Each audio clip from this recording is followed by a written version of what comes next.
pasillo congelado del Hospital ABC de Santa Fe quedó en absoluto silencio mientras una mujer de 44 años luchaba por respirar, conectada a aparatos que ya no prometían retorno. Horas más tarde, los médicos confirmaron lo inevitable. Mónica Pretelini, esposa del entonces gobernador del Estado de México, Enrique Peña Nieto, había muerto. Lo que debía quedarse como una tragedia íntima se transformó en algo mucho más conveniente, mucho más oscuro y mucho más peligroso. Porque aquella muerte no solo dejó a 3 hijos sin madre, también dejó a un político joven con la imagen perfecta para estremecer a un país entero. Pero esta no es la historia de cómo falleció una mujer. Esta es la historia de cómo después de esa muerte comenzó a construirse una de las farsas más ambiciosas de la política mexicana. Cómo un viudo rodeado de interrogantes terminó convertido en producto presidencial. Cómo la compasión colectiva fue moldeada por la televisión. Cómo una nueva esposa apareció en el momento exacto, no como refugio afectivo, sino como ficha de campaña. Y cómo detrás de esa sonrisa ensayada, de esa familia impecable frente a los reflectores y de esa boda de cuento transmitida como espectáculo nacional, se ocultaba una cadena de secretos, pactos, silencios y heridas que nunca sanaron. Hoy vas a descubrir 4 cosas. Primera, las contradicciones que envolvieron la muerte de Mónica Pretelini, y por qué incluso años después la sospecha seguía creciendo, alimentada además por algo que muy pocos saben. Existió una averiguación previa iniciada por la propia familia de ella, una acusación formal que apuntaba directamente hacia Peña Nieto, y que de manera inexplicable desapareció de los registros por órdenes que venían de más arriba. De que existió. De que alguien la hizo desvanecerse, también. Segunda, la doble existencia que Peña Nieto protegió mientras vendía la imagen de esposo ejemplar. Tercera, el expediente que reveló la operación mediática y religiosa que allanó el camino hacia su boda con Angélica Rivera. Y cuarta, el precio final de esa ficción, cuando el poder dejó de blindarlo y solo quedaron el exilio, las investigaciones y el vacío. Todo empezó mucho antes de Los Pinos, mucho antes de Televisa, mucho antes de que México lo viera llorar frente a una cámara con el gesto preciso de un hombre que parecía derrumbado.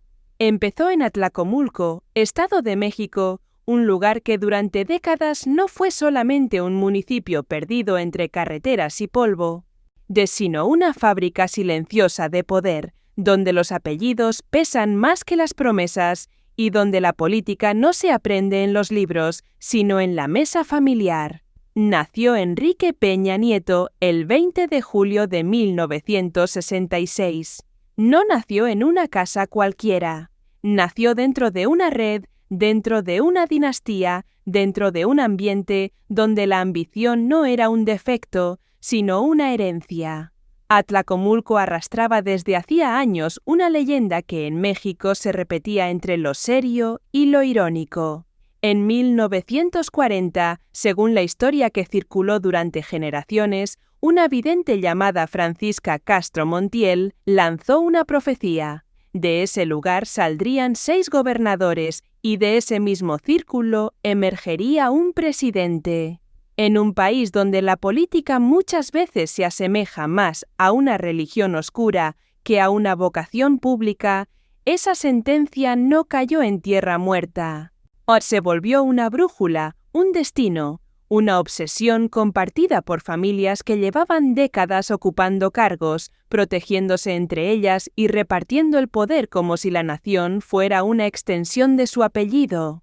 El niño Enrique creció viendo eso, viendo hombres entrar y salir con trajes impecables, escuchando conversaciones a media voz, aprendiendo muy pronto que la autoridad no siempre se conquista, a veces simplemente se hereda. Su padre, Gilberto Enrique Peña del Mazo, ingeniero eléctrico. Su madre, María del Perpetuo Socorro Ofelia Nieto Sánchez, maestra. Pero alrededor de ese núcleo doméstico había algo más pesado que cualquier afecto familiar. Había linaje, había conexiones, había un ecosistema entero dispuesto a fabricar al próximo rostro conveniente del sistema. Y hay un detalle que debes guardar desde ahora porque después lo comprenderás mejor. Enrique Peña Nieto no fue educado para ser interesante, fue educado para ser útil, atractivo, disciplinado, presentable, correcto en la superficie. El tipo de hombre que sonríe sin revelar demasiado, que estrecha manos con firmeza, que parece escuchar aunque ya tenga decidido lo que va a hacer. En 1979, cuando todavía era un adolescente y viajó a Maine para estudiar inglés, les dijo a sus compañeros algo que sonaba a arrogancia precoz o a destino ensayado. Quería ser gobernador del Estado de México, no cantante, no abogado brillante, no empresario, gobernador. A esa edad, la mayoría de los jóvenes apenas imagina su futuro. Él ya lo pronunciaba como si le perteneciera. En 1984 ingresó al PRI. Tenía 18 años y entró al partido como quien regresa a la casa que ya conoce desde niño. No llegaba como intruso, llegaba como heredero, y desde entonces su ascenso fue pulcro por fuera y turbio por dentro. Siempre impecable en la fotografía, siempre protegido por las manos correctas, siempre impulsado por la maquinaria precisa. Su gran padrino político fue Arturo Montiel Rojas, su tío y mentor, uno de los apellidos más pesados del priismo mexiquense. Bajo esa sombra aprendió la lección más importante de todas. En política la verdad importa menos que la imagen, y la imagen, cuando se trabaja con cuidado, puede convertir a cualquier hombre en esperanza nacional. Para 2005, aquella operación ya estaba bastante avanzada. Peña Nieto ganó la gubernatura del Estado de México y el país comenzó a mirarlo como el nuevo rostro del PRI. Joven, fotogénico, en cabello impecable, voz reposada, promesas calculadas. Era el envase perfecto para vender renovación sin cambiar realmente nada. Pero mientras el personaje crecía ante las cámaras, el hombre real comenzaba a descomponerse en privado. Porque mientras México observaba al gobernador moderno, al esposo correcto, al padre de familia sonriente junto a Mónica Pretelini y sus 3 hijos, dentro de esa casa ya respiraba otra cosa. Soledad, distancia, ambición sin freno. El tipo de vacío que no se percibe en los actos oficiales, pero que termina filtrándose por todas las grietas. El poder lo estaba elevando y también lo estaba deformando. Y lo más peligroso no era su hambre de escalar, era su convicción de que podía hacerlo sin pagar nada, sin perder nada, sin que nadie le cobrara la factura. En Enrique Peña Nieto llevaba años construyendo una existencia paralela con la precisión de alguien que se había blindado. De un lado estaba la fotografía oficial, la esposa elegante, los hijos, la carrera ascendente, el hombre disciplinado que obedecía el libreto del grupo Atlacomulco como si hubiera sido escrito para él desde la cuna. Del otro lado estaba lo que no debía existir, las ausencias, las mentiras, los silencios y una relación paralela que no duró unas semanas ni fue un desliz de campaña. Duró años, años enteros de engaño, mientras Mónica Pretelini sostenía el andamiaje de una familia que ya se estaba cayendo por dentro. En la política mexicana, el problema no empieza cuando estalla el escándalo, empieza cuando el poder convence a un hombre de que puede vivir 2 vidas al mismo tiempo y no enfrentar ninguna consecuencia. Y Peña Nieto ya estaba ahí. Mientras ocupaba cargos, mientras sonreía en eventos públicos, mientras hablaba de compromisos y de futuro, mantenía una relación con Maritza Díaz Hernández. De esa historia nació un hijo, Diego Alejandro, en 2004. Y según versiones que con el tiempo fueron saliendo a la luz, no fue el único. Hubo otro niño fuera del matrimonio que murió siendo apenas un bebé. El futuro presidente de México, el hombre que pretendía venderse como símbolo de orden, escondiendo hijos, administrando afectos como si fueran daños colaterales, decidiendo quién podía existir en público y quién debía quedarse en la sombra. Cuando esas grietas comenzaron a hacerse visibles, no respondió como responde un hombre acorralado por la culpa.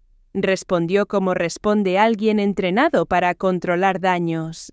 Y años después salieron a la superficie grabaciones y confrontaciones que retrataban a Maritza enfrentando no solo a un amante ausente, sino a un hombre dispuesto a delegar incluso la relación con su propio hijo. Luis Videgaray apareció orbitando esa zona íntima, como si también lo personal pudiera resolverse con operadores, recados y arreglos fríos. El mensaje era brutal.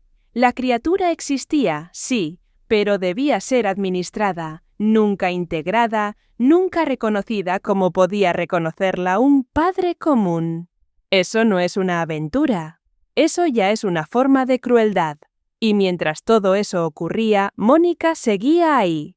La esposa legítima, la mujer correcta, la madre de Paulina, Alejandro y Nicole, la que aparecía al lado del gobernador cuando las cámaras la requerían. Pero en privado la historia era otra. Y en las versiones sobre su sufrimiento crecieron con los años. La soledad, la humillación, la sensación de habitar dentro de una casa donde todo estaba diseñado para proteger la carrera de un hombre y nada para salvaguardar la paz de una mujer. Mónica además enfrentaba problemas de salud, padecía epilepsia y esa combinación, fragilidad médica, tensión emocional y un matrimonio carcomido por la mentira, fue preparando el escenario para lo que lo cambió todo. 11 de enero de 2007. Hospital ABC de Santa Fe. Y aquí es donde la historia oficial termina y donde empiezan todas las demás historias, las que no salieron en los noticieros, las que circularon en voz baja durante años, las que algunos periodistas intentaron seguir y encontraron puertas cerradas, expedientes vacíos y fuentes que de repente ya no querían hablar.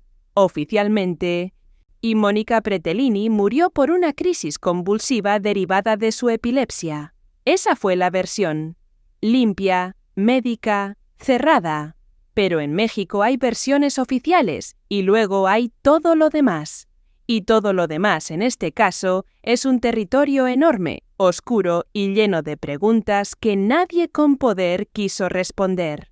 Lo primero que llamó la atención fue la velocidad con la que se cerró el caso, con la que se levantó el cuerpo, con la que se canceló cualquier posibilidad de una investigación pública independiente.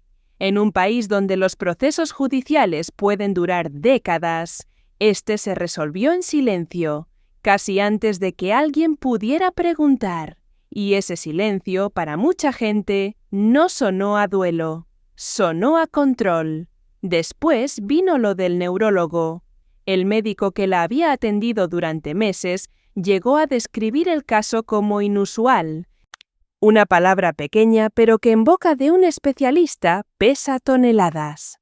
No dijo más, no pudo, o no quiso, o alguien le explicó que no convenía.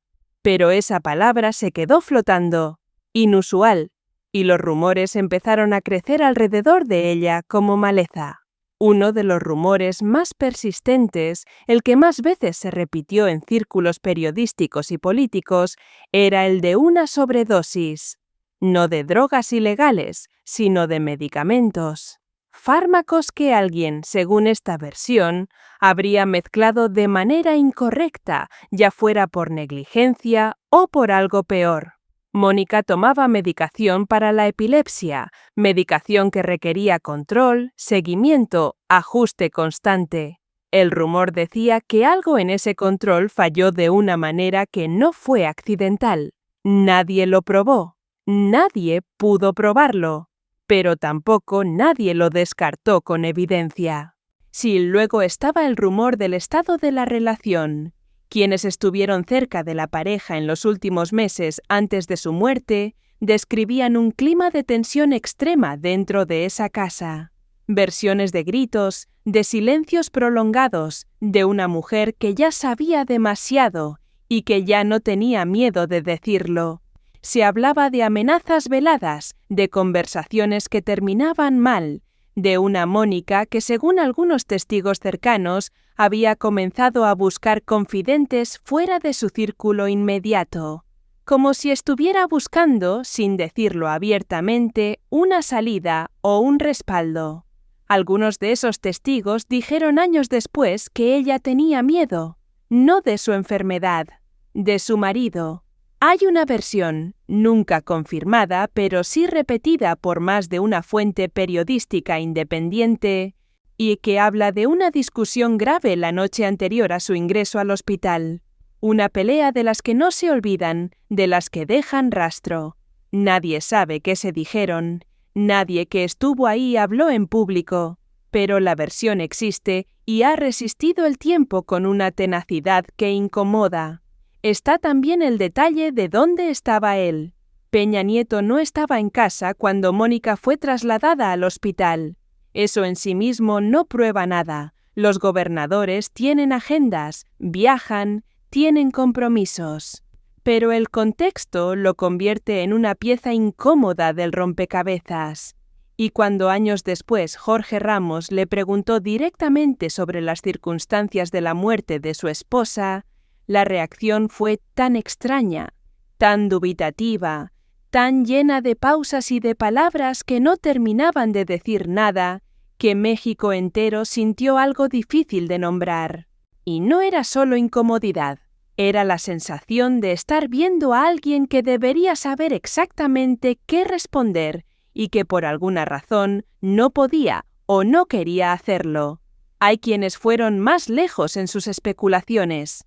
Versiones que circularon en foros, en conversaciones reservadas entre periodistas, en las orillas del periodismo de investigación, que hablaban de algo deliberado, no de un crimen de película, no de veneno en la copa de vino, sino de algo más sofisticado y más frío, de una negligencia organizada, de alguien que sabía que Mónica estaba en crisis y que tomó la decisión, consciente o no, de no actuar, de no llamar a tiempo, de dejar que el tiempo pasara un poco más de lo necesario. Son versiones terribles, son versiones que no tienen prueba, pero son versiones que existieron y que siguen existiendo porque el vacío de información oficial las alimenta cada vez que alguien las busca.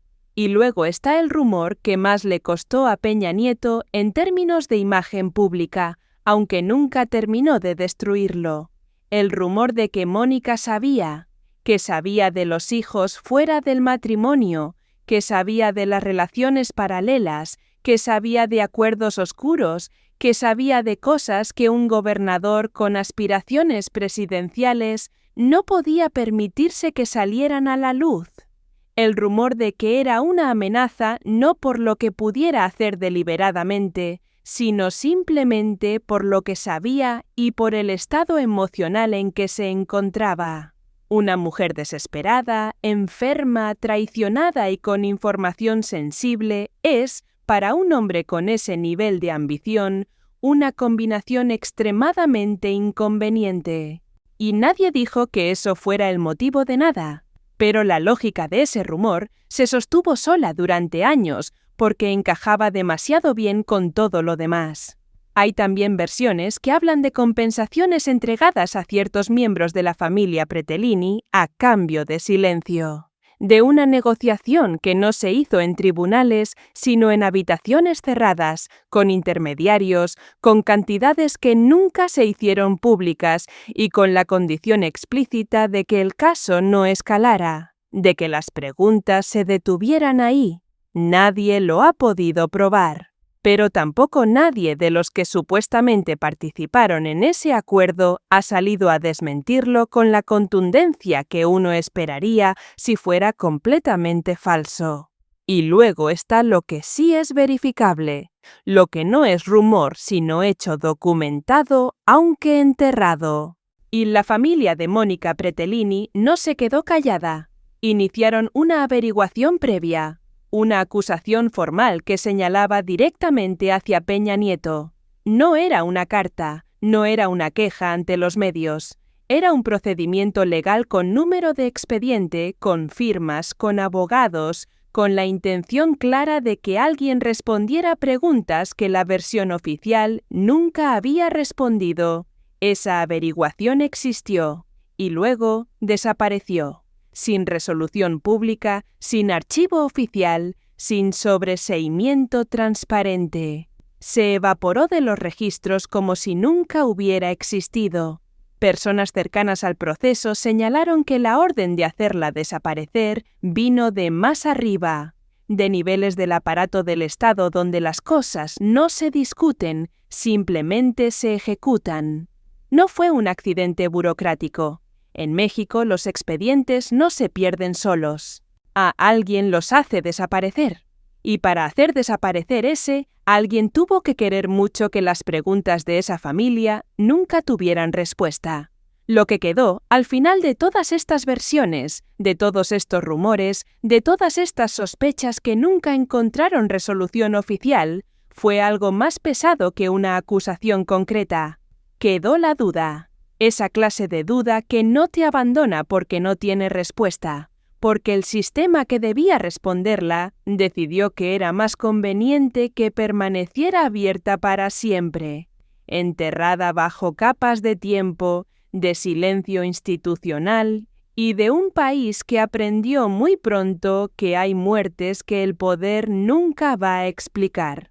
Después llegaron los rumores más amplios, las sospechas que se extendieron más allá de aquella noche en el hospital, versiones sobre el manejo del cuerpo y sobre la rapidez con que se impidió cualquier segunda opinión médica sobre enfermeras y personal del hospital que, según algunos testigos anónimos, fueron trasladados o presionados para no hablar.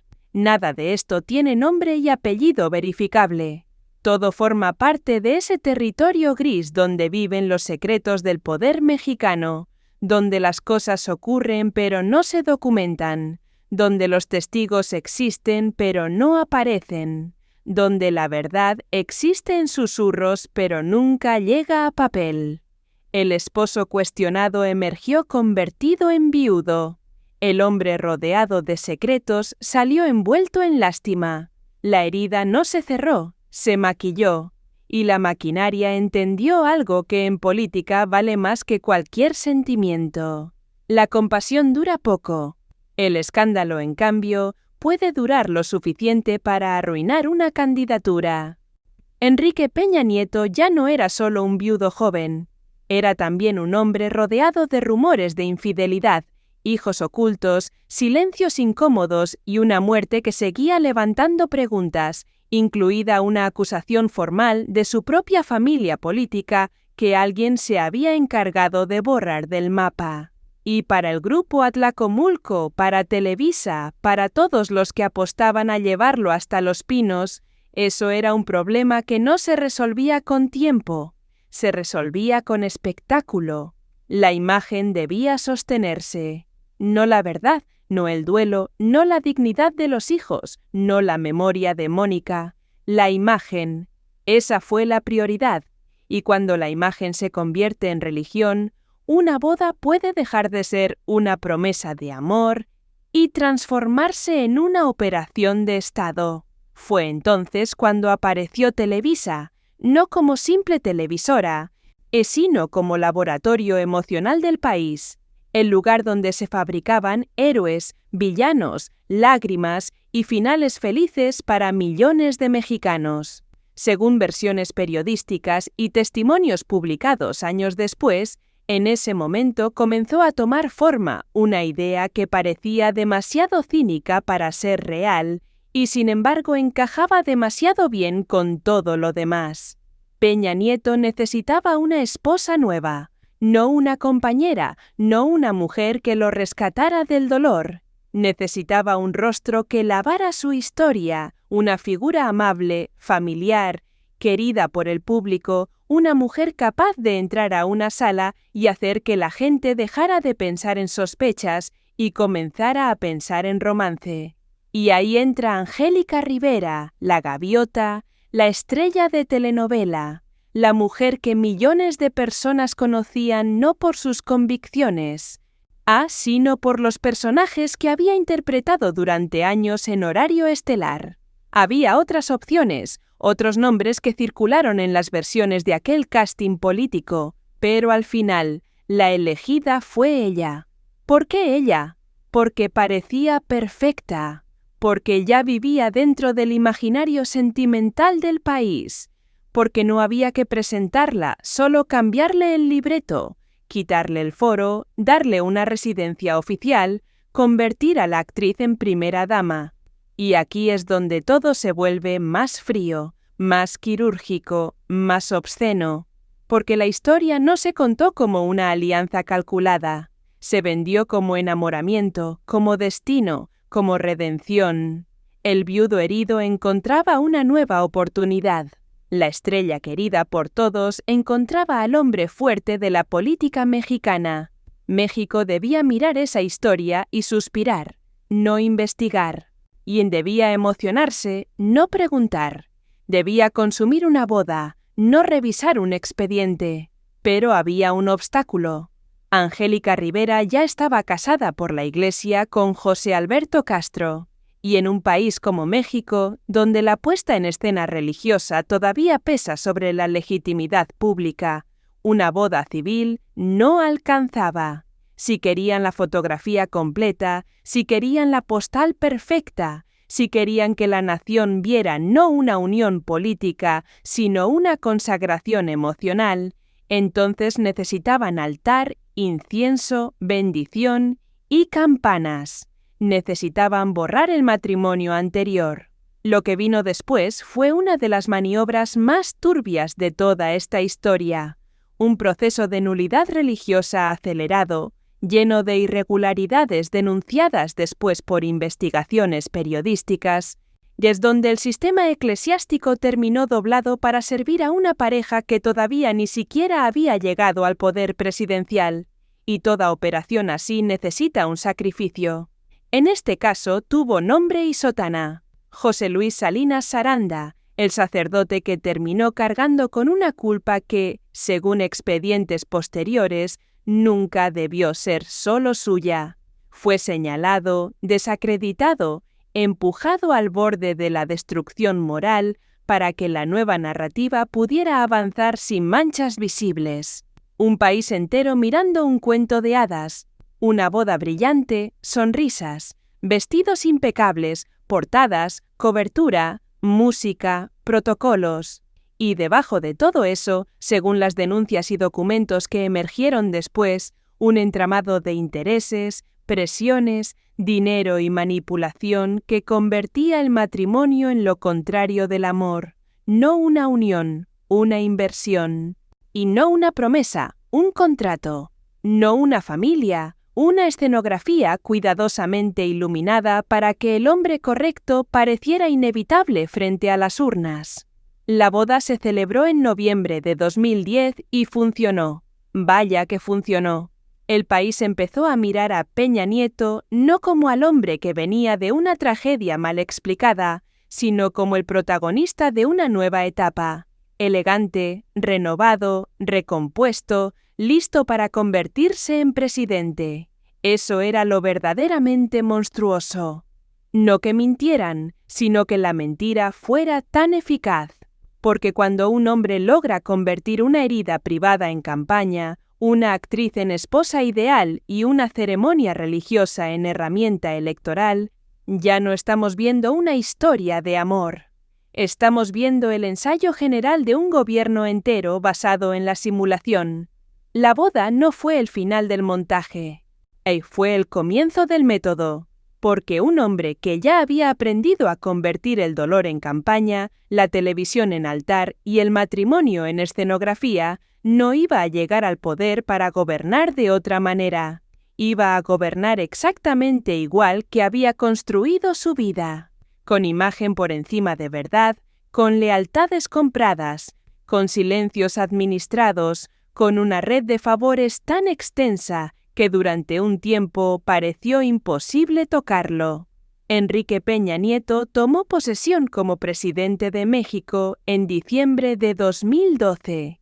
Llegó envuelto en una narrativa perfecta, joven, fotogénico, casado con la actriz más reconocible de la televisión mexicana, padre de familia, hombre moderno, el nuevo rostro del PRI. La forma en que un hombre consigue el poder casi siempre anuncia la manera en que lo va a ejercer. Y Peña Nieto había llegado a la cima no limpiando su historia, sino maquillándola. Durante los primeros años, la fachada resistió. Viajes de Estado, portadas internacionales, sonrisas diplomáticas, discursos sobre reformas estructurales, promesas de modernización. Todo parecía calculado para que México y el mundo vieran una administración eficiente, elegante, dispuesta a dejar atrás el viejo priismo. Pero debajo de esa superficie, la misma lógica que había destruido su casa seguía operando. La lógica del privilegio, la lógica de la impunidad, la lógica del contrato oculto. Entonces llegó noviembre de 2014. Y con él una de las imágenes más devastadoras de todo el sexenio. Mientras el país seguía herido por la desaparición de los 43 estudiantes de Ayotzinapa, y una investigación periodística detonó una bomba en el corazón del poder, la llamada Casa Blanca, una mansión de lujo en las lomas con acabados imposibles, espacios descomunales, mármol, elevador, diseño a la medida. Una residencia que no parecía el hogar de una primera dama austera, sino el palacio privado de una monarquía tropical. El valor estimado rondaba los $7 millones. Un país indignado, un país roto, un país que enterraba a sus hijos y la familia presidencial habitando una postal de exceso. Pero el verdadero veneno no estaba solo en el tamaño de la mansión. Estaba en el nombre que la sostenía. Grupo IGA, Juan Armando Hinojosa Cantú, un contratista cercano al círculo de Peña Nieto, beneficiado por obras públicas millonarias, incluyendo el proyecto del tren de alta velocidad México-Querétaro. Y ahí fue donde la historia dejó de parecer un escándalo de vanidad para convertirse en algo peor. Un posible conflicto de interés tan escandaloso que ya no cabía dentro de la palabra coincidencia. La casa ya no era una casa, era una firma, una factura, una confesión de mármol. Y entonces apareció Angélica Rivera en video, hablando a la nación como si todavía estuviera interpretando un personaje. Intentó explicar que aquella residencia podía justificarse con sus ingresos como actriz, con su trayectoria, con su contrato exclusivo. Pero el país ya no estaba viendo a la estrella de telenovela. Estaba viendo a la pieza central de una ficción que comenzaba a desmoronarse. La mujer perfecta del montaje ahora tenía que defender lo indefendible. Y Peña Nieto, que tantas veces había confiado en que la imagen lo salvaría, descubrió por fin que había escenas que ni Televisa podía rescatar. Lo terrible es que la Casa Blanca no fue una excepción, fue una ventana. Después llegaron otros nombres: Odebrecht, OHL, Pegasus, sobornos, contratos, espionaje, millones de dólares orbitando alrededor de decisiones públicas mientras México se hundía más hondo en el desencanto. La acusación más inquietante de todas quizá fue esa: la idea de que el Estado no solo beneficiaba a sus amigos, sino que vigilaba a sus críticos. Periodistas, activistas, opositores, personas incómodas, gente que como Carmen Aristegui ya había demostrado que podía encender una cerilla dentro del cuarto equivocado. y en medio de esa podredumbre apareció otra vez la herida familiar. Paulina Peña lanzó aquella palabra infame que resumía el abismo moral entre el peñismo y el país. La prole.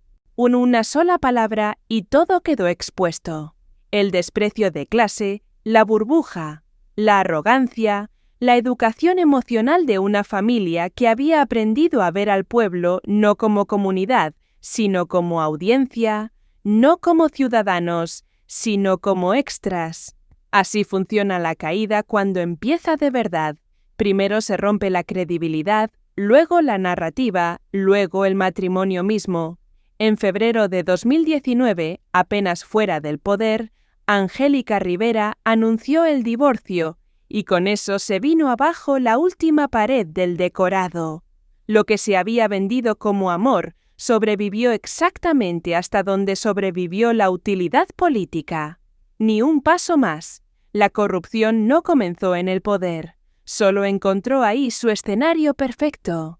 El poder se fue, pero no llegó la paz. Llegó algo peor, el silencio.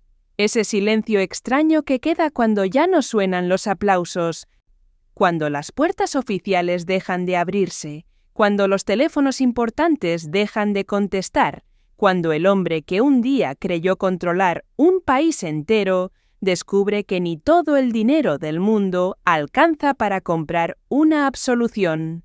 Poco después vino el exilio elegante. Madrid, restaurantes discretos, zonas exclusivas, campos de golf, ropa cara, fotografías lejanas, un departamento vinculado a una inversión suficiente para obtener la llamada Golden Visa. Suena sofisticado, incluso admirable si uno lo mira sin contexto. Un expresidente viviendo en Europa, lejos del ruido, rehaciendo su vida. Pero no toda distancia es libertad. A veces la distancia es una manera cara de esconderse. Un hombre puede huir de un país, pero no puede huir del archivo que dejó detrás. Y Peña Nieto dejó uno demasiado pesado. Mientras intentaba instalar una nueva normalidad en España, en México su nombre seguía apareciendo en expedientes, investigaciones, reportajes, declaraciones y sospechas que no terminaban de morir. Transferencias irregulares, posibles sobornos, Pegasus, Odebrecht. La sombra interminable de una presidencia que había prometido modernidad y terminó asociada a privilegio, corrupción y simulación.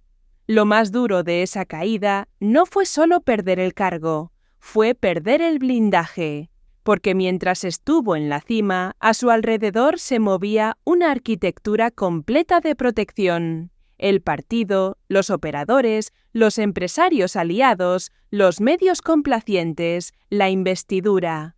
Todo eso funcionaba como un muro, pero cuando cayó el poder, el muro también cayó. Y entonces apareció el verdadero paisaje, uno más desolador, el de un hombre rico, sí, pero cada vez más solo. Visible, sí, pero cada vez menos respetado. Vivo, sí, pero ya reducido a la caricatura de sí mismo. Incluso su relación con Tania Ruiz, que durante un tiempo pareció ofrecerle una salida emocional, terminó rompiéndose. Y ahí volvió a repetirse el patrón. Las mujeres se marchaban, las alianzas se desgastaban, las escenografías se caían. Solo quedaba él, encerrado dentro de una versión envejecida de su propia ambición. Ese es quizá el castigo más fino que puede imponer la historia. No siempre te destruye de golpe. A veces te deja vivir lo suficiente para ver cómo todo lo que construiste pierde sentido delante de tus ojos. Un hombre que fue gobernador, presidente, portada internacional, promesa de renovación, viviendo ahora entre comodidades que ya no impresionan a nadie. Sigan leyendo noticias donde su nombre aparece asociado no a grandeza, sino a sospecha, mirando desde lejos a un país que ya no lo echa de menos, escuchando cómo el partido que lo llevó arriba se desmorona, comprendiendo quizá demasiado tarde que el problema nunca fue solo lo que hizo, sino la manera en que lo hizo, sin verdad, sin raíz moral, sin amor genuino por nada que no fuera su propia permanencia. Eso es lo que quedó al final del ciclo. No un estadista retirado, no un patriarca respetado, no un hombre reconciliado con su pasado. Lo que quedó fue una figura atrapada en una jaula cómoda, dorada y silenciosa, con dinero pero sin redención, con distancia pero sin olvido, con tiempo pero sin regreso. Porque el exilio puede esconder un cuerpo, pero nunca limpia un legado. Hoy lo que queda de Enrique Peña Nieto no es un legado, es un eco roto. Sí, un montón de piezas sueltas que ya no encajan en la fotografía perfecta que durante años le vendieron a México. La del hombre joven que iba a modernizar al país, la del esposo rehecho por el amor, la del padre sonriente, la del presidente impecable. Todo eso se derrumbó. Y cuando el decorado finalmente se vino abajo, lo que apareció no fue un estadista incomprendido. Fue algo mucho más triste. Un hombre rodeado de dinero pero vaciado por dentro. Un apellido todavía famoso pero ya inseparable de la sospecha. Un proyecto de poder que terminó dejando hijos heridos, muertos sin respuesta clara, alianzas compradas y una nación entera con la sensación amarga de haber sido utilizada. Hay hombres que pasan por el poder y dejan carreteras, escuelas, reformas, incluso enemigos que terminan respetándolos. Y hay otros que dejan una atmósfera y una sensación de suciedad moral que sigue flotando años después. Peña Nieto pertenece a esa segunda categoría, no porque haya sido el único en mentir, no porque haya sido el único en pactar, sino porque convirtió lo íntimo en instrumento, el dolor en plataforma, el matrimonio en contrato, la familia en utilería, y cuando un hombre hace eso, tarde o temprano termina destruyendo no solo a los demás, sino también el significado de su propia historia. Hoy sus hijos intentan vivir lejos de esa sombra. Paulina ya no es la joven que escribía desde la arrogancia de una burbuja blindada. El tiempo, el desgaste público y el peso del apellido la obligaron a buscar otra clase de existencia. Diego Alejandro, el hijo que durante años fue empujado a la periferia del relato, creció con una verdad mucho más dura que cualquier discurso presidencial. Y saber que tu existencia era real pero inconveniente. Saber que tu sangre era legítima pero políticamente incómoda. Saber que el hombre que sonreía en las portadas no siempre sabía ser padre fuera de ellas. Tal vez ahí esté la única posibilidad de redención de toda esta historia.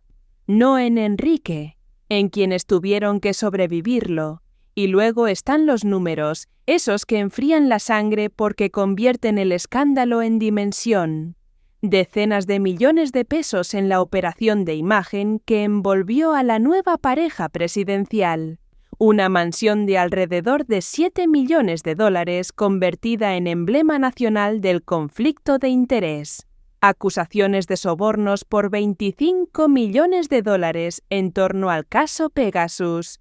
15.000 teléfonos seleccionados como posibles objetivos de vigilancia. O 35 autos de lujo y años de privilegios exigidos, según versiones publicadas, para cerrar el divorcio del gran matrimonio de utilería. Y detrás de todos esos montos, una pregunta mucho más simple y mucho más brutal. ¿Cuánto vale destruir la verdad de una familia para comprar un destino político? Mónica Pretelini murió, y el país nunca dejó de preguntarse si comprendió realmente la dimensión del infierno que tenía dentro de casa. La familia que inició una averiguación para exigir respuestas nunca las obtuvo, porque alguien decidió que esas respuestas eran demasiado peligrosas para existir. José Luis Salinas cargó con una humillación que no merecía para que una boda brillara ante las cámaras. Los hijos crecieron entre privilegios materiales y hambre emocional. Y el hombre que creyó haber construido una dinastía terminó refugiado a miles de kilómetros, observando desde lejos la ruina de su propio nombre. Ese es el verdadero desenlace, no el exilio, no el divorcio, no la investigación. El verdadero desenlace es este: descubrir demasiado tarde que el poder comprado con simulación nunca se convierte en legado, solo en castigo, porque un hombre puede engañar a un país por un tiempo, puede seducir a la televisión, puede doblar instituciones, puede esconder sus grietas detrás del maquillaje del poder, pero no puede escapar para siempre de una ley más antigua que cualquier presidencia. La forma en que trataste a los tuyos termina convirtiéndose en la forma en que la historia te recuerda. Y a Enrique Peña Nieto la historia no lo va a recordar por el brillo, lo va a recordar por la máscara. O si llegaste hasta aquí, ya sabes que esta no es solo una historia política, es una historia de poder, de silencio y de decisiones que nunca terminan de enterrarse. Porque al final, la pregunta no es qué pasó. La verdadera pregunta es, ¿por qué nunca nos dejaron saber toda la verdad? Si crees que hay historias que no deben quedarse en la sombra, suscríbete ahora. Aquí no venimos a repetir versiones oficiales, venimos a cuestionarlas. Déjame en los comentarios qué opinas tú. ¿Crees que todo fue coincidencia? ¿O que hay algo más detrás que nunca salió a la luz? Y recuerda, cuando el poder controla la narrativa, la verdad depende de quienes se atreven a contarla. Nos vemos en el siguiente video.